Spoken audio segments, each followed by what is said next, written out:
Okay, we're going to get going here. Max asked me to introduce Doug because he's a long-time friend and colleague from Salesforce days. I first met Doug when he came in to the Sales Productivity and Enablement team at Salesforce.com in 2007. So there are literally hundreds of sales reps throughout now in some of the biggest companies around the Bay Area that owe their ability to sell and their success to Doug. So I'm very excited that he's here to share some insights with you. Fun facts about Doug. He is always the best dressed guy I know in a room. So the three-piece suit comes out a lot. One time he was stopped in the street in the Embarcadero by a complete stranger and said, "Excuse me, but who are you?" And he said, "What do you mean?" She goes, "You've got to be somebody, just look at you." Second fun fact, I just found out today that somebody's going to Halloween dressed as Doug. Now that's awesome. You know you've made it, right? So aside from being a very well-dressed fellow, he is currently the VP of Sales Productivity at Box. He's got great chops in that area. I'm excited to hear what he's going to share with you. Over to you, Doug. Wow, thanks, Matt. What's up? How you guys doing? Wait, let me hear it. How you guys doing? All right, good. Well, I'm hoping over the next 24 minutes now, since y'all were late, I'm hoping over the next 24 minutes that I can just help make you that much better by staying back here.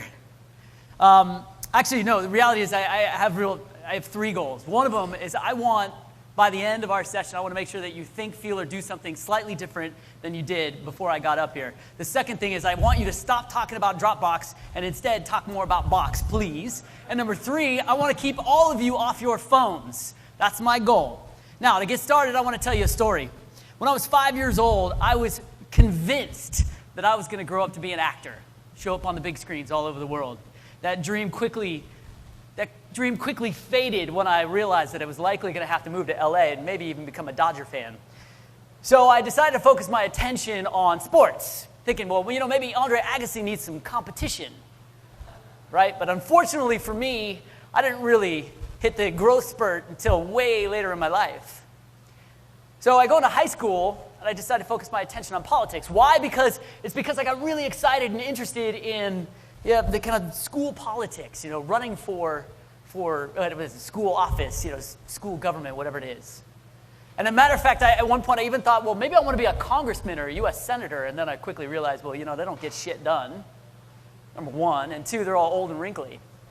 Fast forward to college, trying to figure out what it is that I want to do. I want to do something fun and interesting and sexy, right? So, I had this desire to get into politics. Why not get into the legal world? Well, my dad, as an attorney, told me that was a really bad idea. And so here it is, senior year in college, trying to figure out what I'm going to do. I'm not going to be an actor. I'm not going to be a congressman. I'm not going to be a tennis player. What am I going to do? So I did the next best thing. I got into sales. Woohoo! Right? That's what we do. And I've had a bunch of experiences. Matt alluded, I was at Salesforce for 5 years. I was at Oracle. I was at Google. I've been all over places. I started my own technology company, a couple of them. So I've worn a lot of different hats. But like you, all I'm trying to do is help grow my company to help them succeed. And that's a challenge. That's a challenge given what we're faced today. The fact of the matter is, all of you here in the room, 25% of you are likely, it's very likely that your company will fail within the first year. 44% of your companies will fail within 3 years. 71% will fail within 10 years. Wow, that kind of sucks. Truth is, you can help affect these numbers, good and bad. Now, why do these companies fail? Well, for a variety of reasons. Maybe, first of all, it's just a really bad fucking idea. Yeah, I'm going to cuss. Sorry, it's just part of my nature. Or maybe, instead of it being a bad idea, it's the wrong product for the wrong market. Or as we all know, perhaps it was just a horrible leader taking us down the sinking ship. Oh, I know, for all you Microsoft fans, it's all right. It's no big deal. Or truth is, or maybe it was just the wrong sales strategy.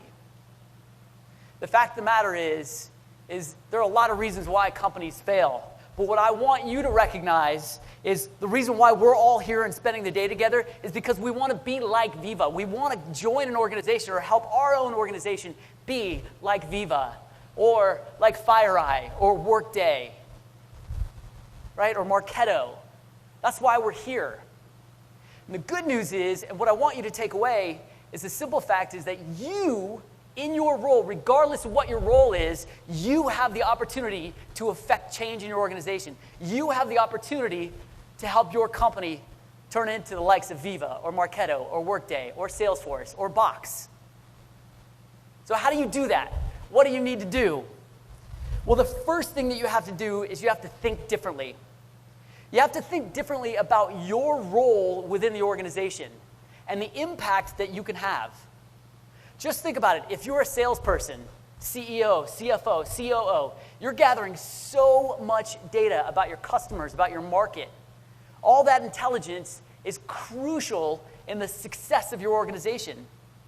If you want to grow and scale your company from the one person or the 3 people that you are today, there are a lot of things that you have to do to make that work. As a matter of fact, most of you probably think that that's all you do is do stuff. There's never a shortage of something for you to do. And that can be a little overwhelming. That can be a little daunting. But in the early days of building your company, I want you to think about the 3 things that you should really do differently. This is not rocket science. This is not something I perfected over the years. This is just something that I know. This is something that you guys all know. It's something that I want you to think about in a little bit more detail. Track, enable, and share. If you want to scale your company, if you want to scale your sales organization, you've got to track, enable, and share. Now, these things may not necessarily be the things that you think about every day because, if you're like me, your list or your wall looks like this. There's so many things that you're being asked to do and tasked to do, and it's hard to keep them all in line. But some simple things you can start doing right now will pay dividends in the long run. That's how you scale from 3 to 30 to 300 to 3,000. When I got to Salesforce, we were 1,000. When I left, we were 10,000. So Matt, your numbers are incorrect. I did not just touch hundreds of people. I touched thousands of people. Doesn't matter how many people you touch. You, each and every one of you, are touching thousands of people. So you want to leverage and utilize every interaction that you have with them. What do I mean by that? Remember, at the very beginning, I said I had 3 goals. One of them is I want you to think, feel, and do something differently at the end than you were doing at the beginning. Here are the 3 things that I want you to do differently. First, I want you to track everything. I know this sounds like a ginormous pain in the ass. Listen, as a salesperson, I know salespeople are inherently lazy. I don't want to have to do all of this. We just know it. My job is to try and make things simple for you and my box people. That's my job. But you can help. Because I tell you what, in your organization, you won't likely have somebody like me, head of productivity, focused on accelerating your performance. You won't have somebody like me until you're much further along, until you're 300, 400 people. That's when you need me. And I talk to a lot of startups, and they say, well, what can you impart? What wisdom can you impart on me when I'm only just 3? The first thing that I want to tell you is track everything. Track every conversation that you have with your customer. Try different messages. One day, say, you know what, I'm going to focus on my message, which is, we are Dropbox for businesses. By the way, we're not. We're different. I'm going to try that out. I'm going to see if it works. And then, you know what, the next day, I'm going to try something slightly different. We're enterprise content collaboration. How does that resonate? What kind of response am I getting? Versus we're Dropbox for businesses. Test it out and then track your responses. You know what? When you hire a marketing person as your organization gets bigger, these are the things that your marketing organization needs to know. What works, what messages resonate, what doesn't. When I got to Box, we were 350 some odd people. We didn't have a story. We didn't have a corporate pitch. We didn't have a message that we were telling. We had feature conversations that we talked about based on problems that we had identified. That doesn't really work. You need to start articulating your message right away. The second thing is, I want you to start thinking about the roles that react and respond to you. You know, when you're selling a product, especially when it's new in the market, it's going to be a better fit for certain people. What we realize is, we spend a lot of time selling to the CIO, thinking, oh, we have to sell to the CIO. But you know what? The truth is, the people that really buy and use our product every day, that the CIO goes and talks to every day, are the heads of the lines of business, the VP of sales, the VP of marketing. So make sure you identify those roles that really resonate with your message. And guess what? By the way, you probably need to change your message to the different roles. Not rocket science, but it's something we have to do. Third thing, just think about the times when you call. Try out different times. Does 6 a.m. work? Does 5 p.m. work? What's getting you the response time? What's getting you the responses that you want and that you need? What are the times of day? And the reason why I'm telling you all this, like I said, this is not rocket science, but I'm reminding you that these are things that you should track, because the truth is when you grow, guess what you become? You become the go-to person, right? The person that all the other salespeople and everybody in the company go to for information. You know what that means? You now have less time to sell. Here you are, you know what to say, you know what to sell, you know who to sell it to, you know how to pitch it, you know how to demo it, but the truth is you're spending half of your time trying to train and educate everybody else so they can be like you. And that doesn't work too well. It's distracting, and no one wants to be that guy. I tell you, we have that guy at Box. And the reason why he's done so well, he was 700% of his number last year, is because he relies on my team to disseminate the information that he knows. Things like when to call, who we compete with in different markets, which competitors like different companies, what prices work for different customers that we're selling to, what presentations work, what demos work. Thankfully, we've got a team of engineers that customize all of our demos. So the first thing you got to think about is track absolutely everything you can. Now, what you're going to do is when you track it, you got to start to measure it. What's the impact that this is having? When we change the price, when I change the message, what does that do to the sales cycle? Does it speed it up? Does it slow it down? What gets in the way of us being able to close this deal? How do I get over that hump from being the low-cost leader, from being $1,000 or $5,000 price point? How do I get them to understand the real value of our product and the difference between us and the likes of our competitors? You know how difficult it is when you're like, oh, I work for Box. Who is that? Is that like Dropbox? We continue to have that conversation. So you know what? I make a note every time someone brings that up, because part of my job is to evangelize Box to ensure that they don't do that by default. We want to measure how we're doing, the number of calls that convert, the number of emails. And you guys, already this morning, you've heard a ton of tips and insights and tools that you can use to help you track this. As a matter of fact, someone was telling me there's a tool back there called FlipTop that can even help. You're welcome for the plug. Yeah, there you go. The reality is we want to measure this by leveraging the tools that we have. FlipTop, sorry, you didn't make the list. But the truth is what we know is when we're early stage, when we're a sales organization, we're trying to grow, you have to invest in a tool that can help you track this information. Here's another suggestion. Invest in a tool that your salespeople want to use. Right? Yeah, you guys are all, how many people have to use Microsoft Dynamics right now? Sorry, I don't mean to pick on you. But seriously, it's not that fun. It's not nearly as fun as a Salesforce.com. I'm just saying. We're just talking here. The simple fact is there are a lot of different tools for you to choose. Just make sure you pick one that's going to allow you to track that information. When am I sending out emails? Who's responding?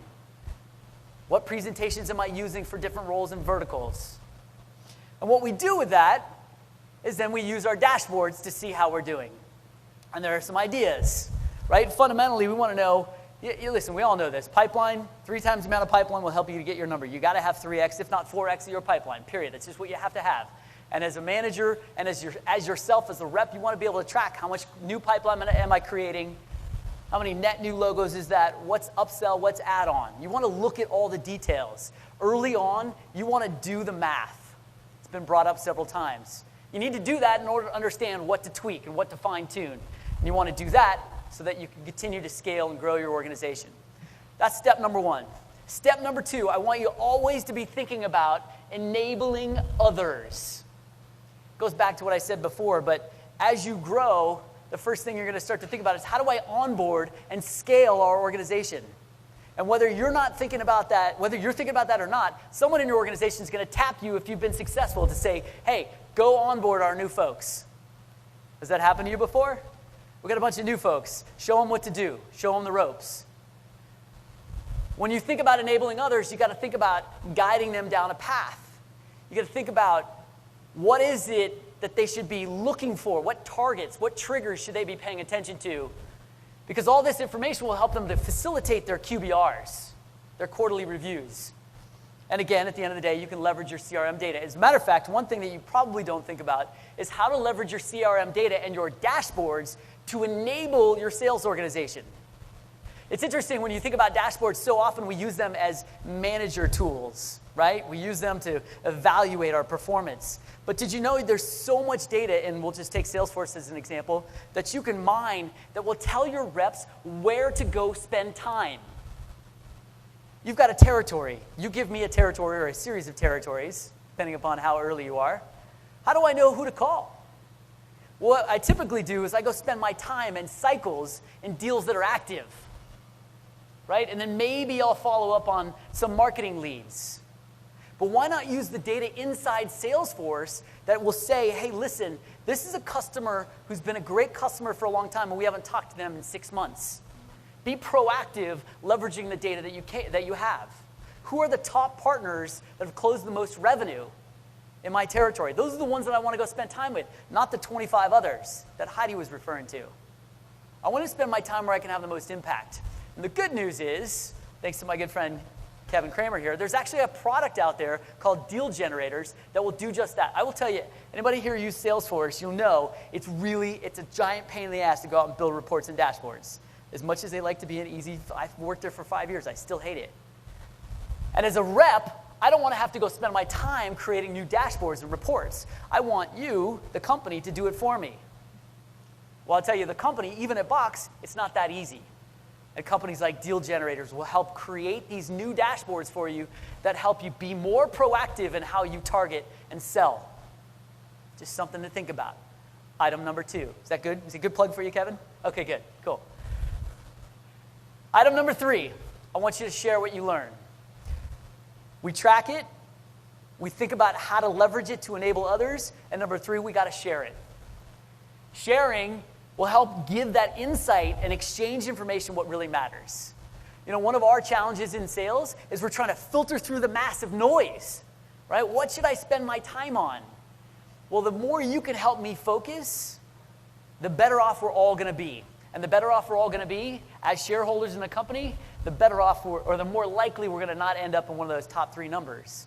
So think about that. What are you going to share? And the more you share, the better prepared I will be. And guess what? It's amazing what happens. If you've ever done this with your friends, your colleagues, you share some information with them, and as you're sharing that, you realize you're like, wow, actually, you know what? That makes no effing sense. I don't know why I was doing that. Or we together realize that maybe there's a better way. And then the third thing about sharing is share this information with your partners. As Heidi was alluding to, partners are a great way to scale your business. Make sure you're sharing the same insights that your internal sales organization is uncovering with your partners. Now, how are you going to do that? Well, there are a lot of tools that you can use. And I like to think that sharing is caring. Sharing is really collaborating. That's what it's all about. And there's a ton of tools out there that actually let you collaborate on information. One of them being Box. That's my pitch. There are others, Jive, Yammer, Chatter, AnyDo, Tibber. There are loads of other tools that you can use to help share and collaborate. The point is, you got to be thinking this way. Track everything. Think about how to enable others. And number 3, share what you learn. Share what you know. This is the only way that you're going to scale. It's the only way that you can get the others up to speed. Because if you want to become the $6 million man, how many people in here actually watched that show? As I'm looking around, oh, okay, sweet. Whew. Totally dating myself with that. I love that. Thank you, guys. But if you want to become the $6 million man, the guy at our company that was 700% of his number, it's not so bad. The last thing I'll leave you with is this. Leverage your team. If you're a one-person company, 3 people, 5 people, in our case, 1,000, You never stop thinking about how to leverage your team. And what's interesting, what I found when I got to Box is the team, emphasis, the team was all about the people around us, our sales engineers, our managers, product management, product marketing. But one thing that was missing that was mentioned here a few times, your team actually expands beyond just the people that work under your domain. It's your VCs, it's your board, it's your advisors. And one of the things that we set up is an executive engagement program.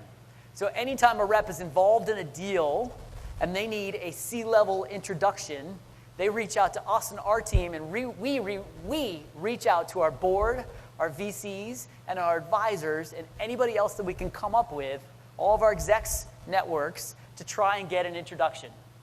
And you know what? It works. So make sure when you're thinking about leveraging your team, because as Matt had mentioned, we have this old adage at Salesforce, but we have it at Box. You never win or lose alone. You're not on this island all by yourself, even if you're the only salesperson. It's you and your boss. It's you and the CEO and the founder and the board and the advisors. And if your CEO happens to be an engineer, if your board happen to be engineer heavy, it's okay. You'll find people in your community that know how to co-sell with you. Make sense? Told you. At the end of the day, this isn't rocket science. If you want to scale your sales org from 1 or 3 to 30 to 300 to 3,000, it doesn't matter. Just make sure you start doing 3 things right away. Track everything. What's working, what's not working. Think about how to continuously enable others around you. Maybe not today, but when you start to hire and grow. And number 3, share what you learn. And of course, lastly, leverage your entire team.